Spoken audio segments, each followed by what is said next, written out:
The coronavirus has recently become a global pandemic, and it has caused governments to restrict travel in like the United States, the UK, even in Singapore, South Korea, Italy. Many countries have started to restrict travel, impose quarantine, and encourage people to minimize traveling out for work as much as possible. On the sporting front, a lot of the events have been cancelled. That means no more World Tours, no more World Cup. Olympics might be affected, Tokyo is worried. So unless you live inside the badminton hall, chances are your badminton games are going to be affected. So during this time where we are self-quarantined, minimizing contacting people, staying at home, what can we do to keep up our game? But that being said, I believe that eventually we're going to be able to overcome this coronavirus either through a cure or just manage to keep it under control. So in the meantime, what can we do to maintain our badminton games at home? So in this video, I'm going to be covering 11 of my popular favorite kind of badminton exercises that we can do at home without any weights. Alright, so let's begin. So the first thing we're going to do is wide grip push-ups, and you want to be sure that you're warmed up and adjust the difficulty such that you can do about 8 repetitions at every session. Like maybe do it on alternate days, Monday, Wednesday, Friday. Every session you try to increase your repetitions from, let's say, 8 to 10 and then to 12, and then once you can reach 12, you want to increase the difficulty. So there are several ways you can increase the difficulty. First is range of motion, so go a lot lower. Second is to slow down the pace in which you do the exercise, and third is to use like incline, like to lift up your legs, put your legs on the chair or things of that sort. So many ways, there are a lot of videos out there that kind of shows by gym instructors that kind of show you how you can do this exercise properly. So I'm going to just show you real quick the warm-up, and then eventually the more tougher version that I kind of do for myself. So wide grip push-ups, palm facing upwards, right? You want to go this way. All right, so this is the warm-up set, and you want to keep your back straight and go. 1, 2. Control the pace, make sure you have a nice pace.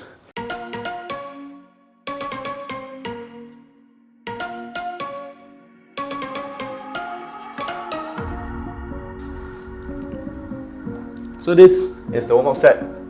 Usually I do like 1, then once I get like, warmed up, then I start to do the proper set. So this really works out the chest, because when you do wide, you get to kind of work the chest a lot. Rest. So I would do about 3 to 5 sets of 8, and of course if you can do more, that'd be great. It depends on your objective, but generally 5 reps of about 8 to 10, and you try to increase it slowly to 12, and then increase the weight till it becomes difficult. So that's how I would do this wide grip push-up. Alright, so now this is the proper set. This is how it's going to look, and go.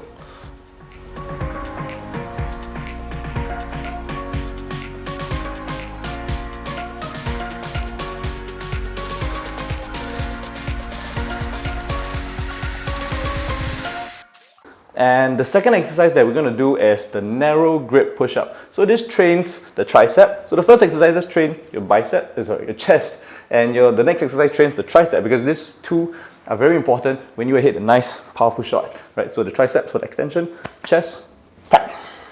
Okay, so narrow grip push-up. You want to make sure that your thumb is pointing towards the sky like this, and your elbows, keep your elbows tucked in. So again, you need to lock your back. Make sure your back is straight when you're doing this exercise. So if you want to do the warm-up set, again it's like this. So this is the simpler version. You can always change the pivot to make it even easier. So put it close, elbows by the side, and go. 1, 2, 3, 4. So you need to try to maintain like a very steady pace.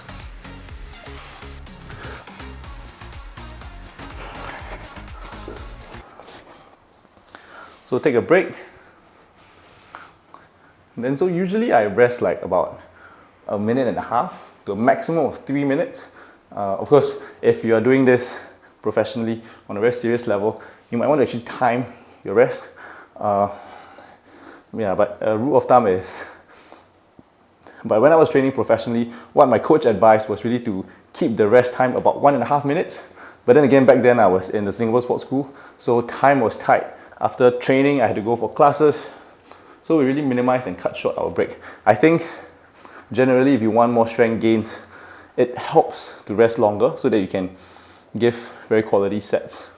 Yeah, but that makes your training sessions a lot longer. Right, so now for the tougher version.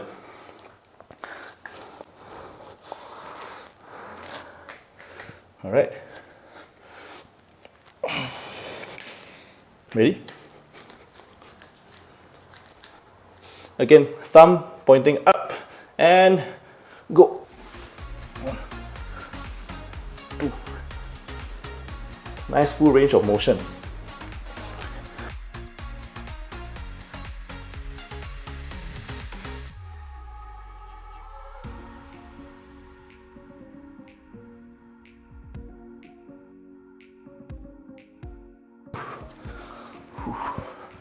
Okay, so the next thing we're going to do is shoulder press. So the shoulder press kind of works the shoulder, and the shoulder is a very important movement if you want to get that nice force upward. So when you can drive a lot of power up, that means that you have a lot more power.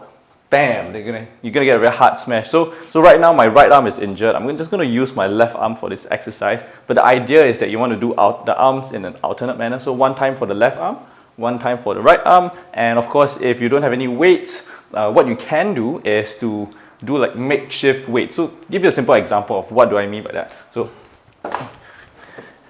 you could use like your dishwashing liquid if this is heavy enough. If it's not heavy enough, you could use bottles and you just stack it inside the plastic bag. What do I mean by that is that you just have a plastic bag and just put bottles of water. That's one. And then that's two. And then one more. So when you stack the bottle up, the weight can come to quite a significant amount. So the idea is you want to make sure that you can track your weight so that you can slowly increase your weight, right? So this is a makeshift kind of weight that you can use at home if you don't have weights. So it's not necessary to buy weights. If it's too heavy, use 2 plastic bags. I wouldn't recommend using your bag though, because you might actually damage or break your back, and that's quite valuable, right? So we're going to do again 3 to 5 sets. We're aiming for 8 to 10 repetitions. So this is the shoulder press. You start from the side and then you kind of push up. 1, down, 2, and down, yeah? 3. So this is, and so the side view is going to look like that. Yeah, I know it's pretty funny. Don't judge. Up. Yeah, so I'm going to just put everything together. It's a bit too light. So, and go. And go. There we go, this nice training weight. So, of course, this is not my training weight. I do a lot heavier than this. But this is just an example to illustrate what I mean. So this is the shoulder press. So one set on this arm, one set on the other arm, and then rest about 30 seconds or so, and then start back, because essentially you want to rest about 1.5 minutes, right? So that's all you need. So sorry, I had to change the angle because I couldn't get like the full body shot to demonstrate this exercise. So we're going to do the step lunge, and again, what you want to do is to make sure you get nice 90-degree angles, and you're going to use like the home weights that you have. If you need more weights, again, fill more bottles, put rice if you have to, again in plastic bags so that you don't spend too much money if anything breaks.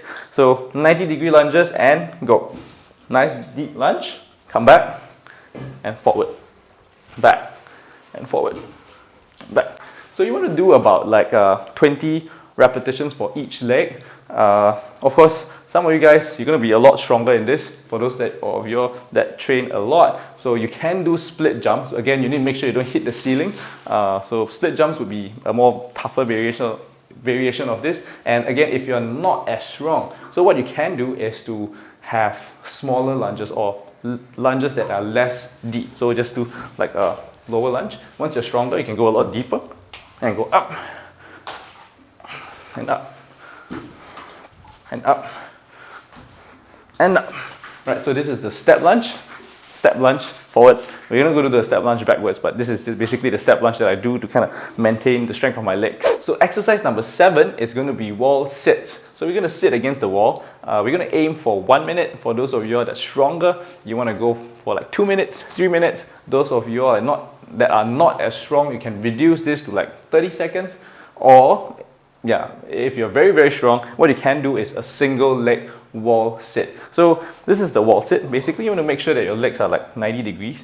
Sit against the wall, lean back, and just hold it there for like a minute. So you have a timer, set it 1 minute, then you rest for about 2 minutes. You want to aim for 3 to 5 sets. By then your legs will not just jiggle all the way. So if you're strong, what you can do is to make it one leg. So this is going to be significantly harder. And if you want to train your calves, one additional thing you could do is to tiptoe. So a tiptoe wall sit. So you're going to think that this is easy, but after you do for a while, you're going to feel the burn right here.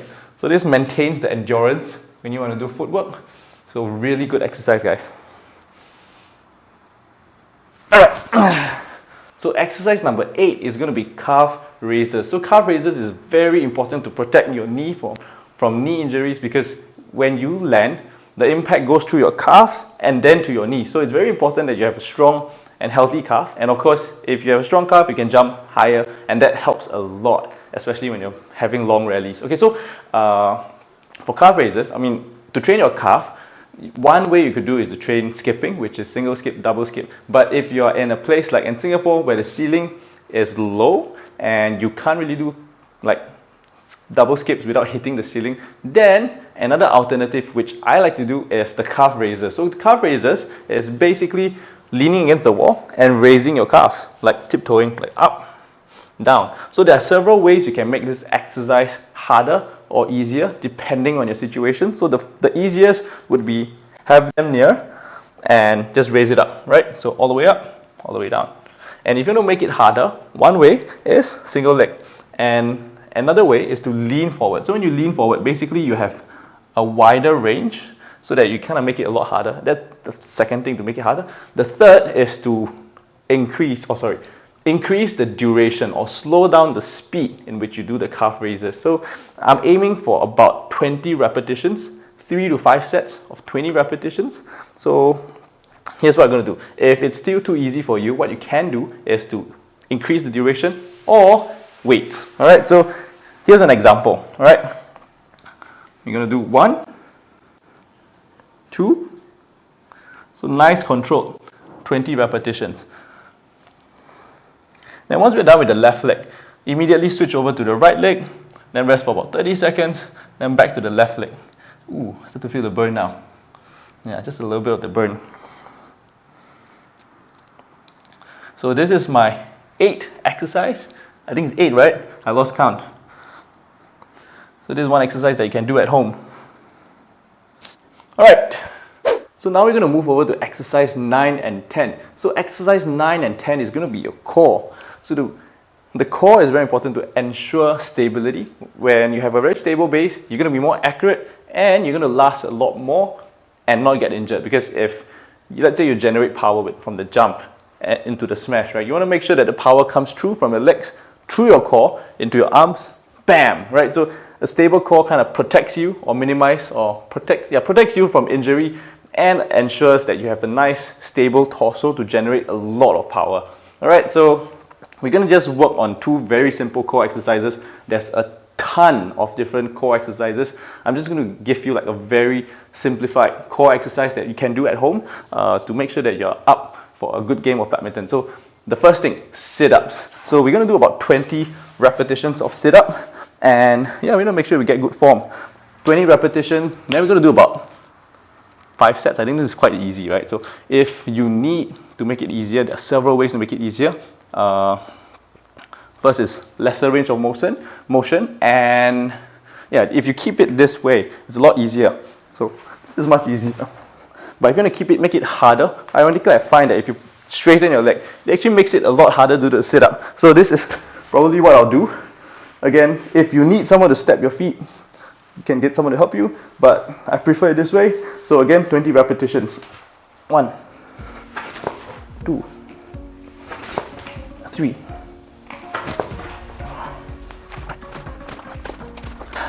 So now we flip over to our back to do our back raise, back up. So this is exercise number 10. This is called back raise.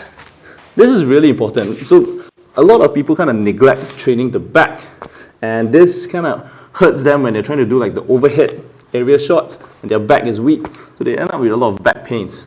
So this is how the back up kind of looks like. So some people prefer to put their hands underneath their chin because they don't want to hit the floor, but this comes with practice, I guess, once you're able to control it.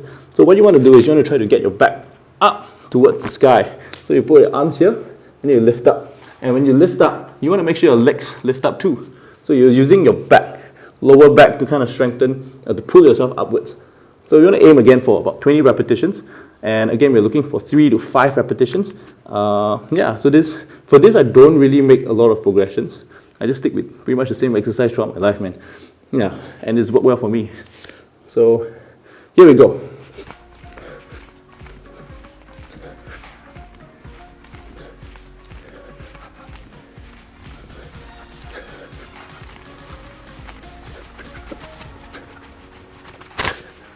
Okay, alright, so now that we're done with all our exercises, Okay, so now that we're done with 10 exercises, let's head over to our last exercise. And the last exercise revolves around the racket.